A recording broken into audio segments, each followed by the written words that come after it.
আসসালামু আলাইকুম। আজ আমি তৈরি করব সবজি দিয়ে রুই মাছের কাবাব। তার জন্য নিয়ে নিচ্ছি রুই মাছ হালকা ভেজে কাটা ছাড়িয়ে,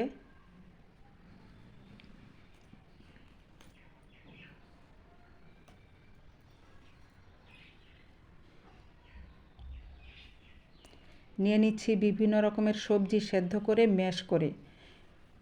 এখানে যে কোনো ধরনের সবজি দেওয়া যেতে পারে যেগুলোতে পানির পরিমাণ একটু কম। দিয়ে দিচ্ছি পেঁয়াজ,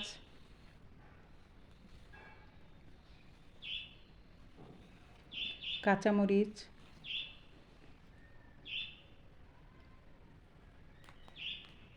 ধনেপাতা,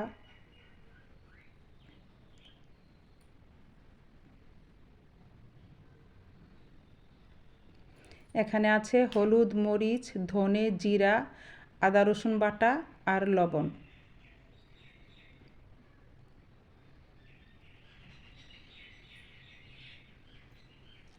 এখন ভালোভাবে মিশিয়ে নিচ্ছি।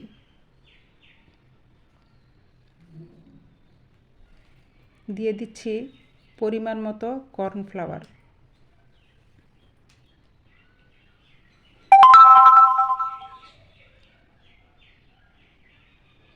ভালোভাবে মেখে কাবাবের শেপে বানিয়ে নিয়েছি।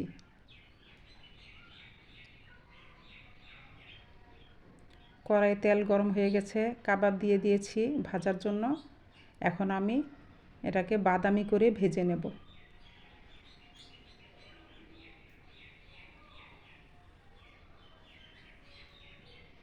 আমি রুই মাছ আর সবজি দিয়ে করেছি। আপনার ইচ্ছা করলে ঘরে থাকা যে কোনো মাছ দিয়ে করতে পারেন।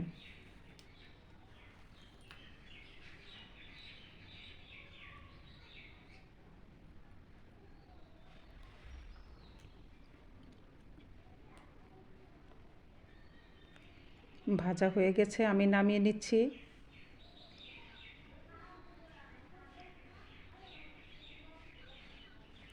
এই তো হয়ে গেল সবজি দিয়ে মাছের কাবাব।